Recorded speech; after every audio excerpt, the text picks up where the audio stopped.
God's power. When presenting God's truth, we should not depend upon our eloquence and personal strength, but on God's presence and power. Here's Gene to explain. This is a fascinating paragraph. 1 Corinthians chapter 2, verses 1 to 5. When I came to you, brothers, sisters, announcing the testimony of God to you, I did not come with brilliance of speech or wisdom. Some believe that coming off of his experience in Athens, that Paul said, basically, what I did there just didn't work. I tried to reach them at their level and to dialogue with them and interact with them. Well, I don't buy that necessarily. I think he did come to Corinth more convinced than ever that we need God's wisdom, not worldly wisdom. I think that's true. But the fact is, when he came to Corinth, he said, I didn't come with brilliance of speech. Maybe he was comparing himself with some of the philosophers. Maybe he was comparing himself with some of the debaters there on Mars Hill. I don't know. But what he says is, I didn't come with brilliance of speech or wisdom. For I determined to know nothing among you except one thing, Jesus Christ and Him crucified. And I was with you in weakness, in fear, in much trembling. I don't understand that completely. But it says, my speech and my proclamation were not with persuasive words of wisdom. I didn't come to you like an Athenian philosopher, but with a demonstration of the Spirit and power, so that your faith might not be based on men's wisdom, on my ability to communicate, on my ability to communicate with words of wisdom and wow you with all of my background and strength. I wanted your faith to be based not on men's wisdom, but on God's power. Now, that's an interesting paragraph in terms of interpreting what's happening here. In fact, stop and think about who Paul was.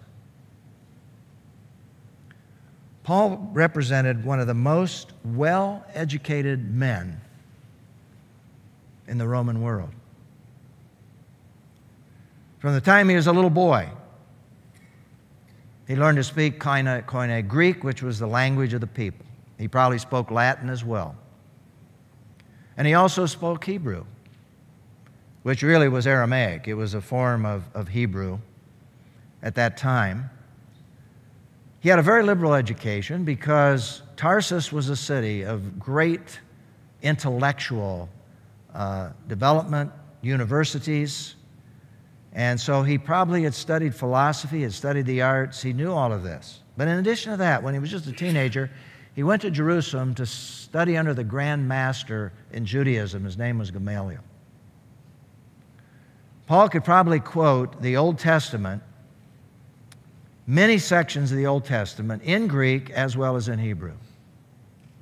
He had memorized it.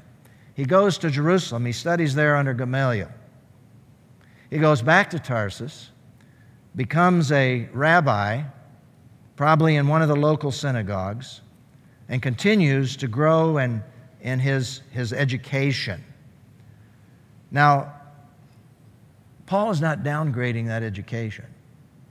He's just simply saying that that's not the key to God. That's not the way to God. In fact, in Philippians, he made a very interesting statement. Philippians chapter 3, verse 4 to 6. Although I once had confidence in the flesh, too, in my education and who I was.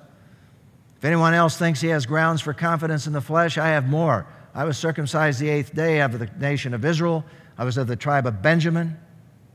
First king of Israel came from the tribe of Benjamin.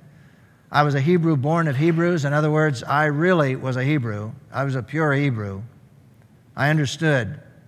I could read the Old Testament in Hebrew.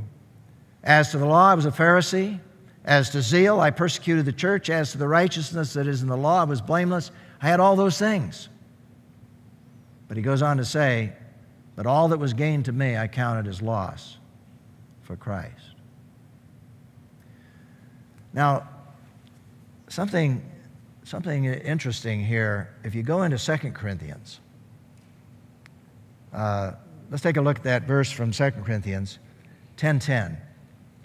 These were some of the Corinthians, by the way, which will tell you how arrogant some of them were, even as believers. In 2 Corinthians, this is a second letter, for it is said by people in Corinth, his letters are weighty, they're powerful, but his physical presence is weak.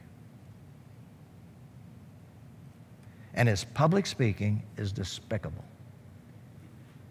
That's what they were saying about the Apostle Paul. They were comparing him with some of the philosophers and some of the articulate people, and maybe even with Apollos, who was very articulate as a Christian leader. Now, the question is why were they saying that about the Apostle Paul? I think there's a possible answer. I think for one reason, it could have been because of his injuries. Could have been because of his eyesight. Some believe that he was nearly blind because he had been stoned and beaten by that time. Some said that he was bow-legged. He had been beaten so many times. In other words, his physical presence was not something that was very impressive. Maybe he was somewhat intimidated after being in Athens. I don't know, because he was a human being. All I know is that when he came with just a simple message. Jesus Christ, crucified and resurrected. And that's what God used in his life. Now again, he is not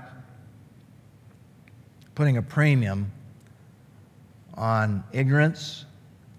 He's not putting a premium on being weak.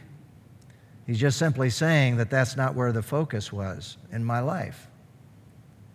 And that leads me to the question, how do we practice this principle of not depending on eloquence and personal strength, but on God's presence and power? How do we practice that principle in a culture that thrives on excellence, thrives on knowledge, thrives on the ability to communicate?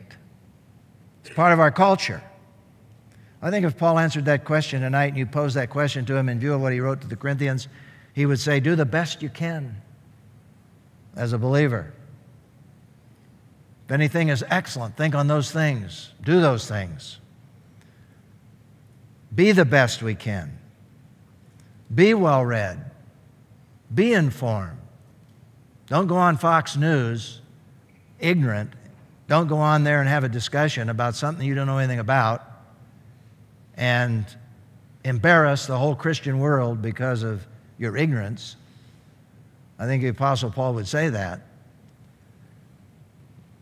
Learn to communicate. Learn to be articulate. You have the opportunities. But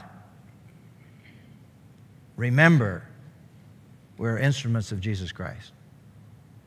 The only reason for all of those achievements would be to glorify Jesus Christ, to honor Jesus Christ with all that we have and all that we are.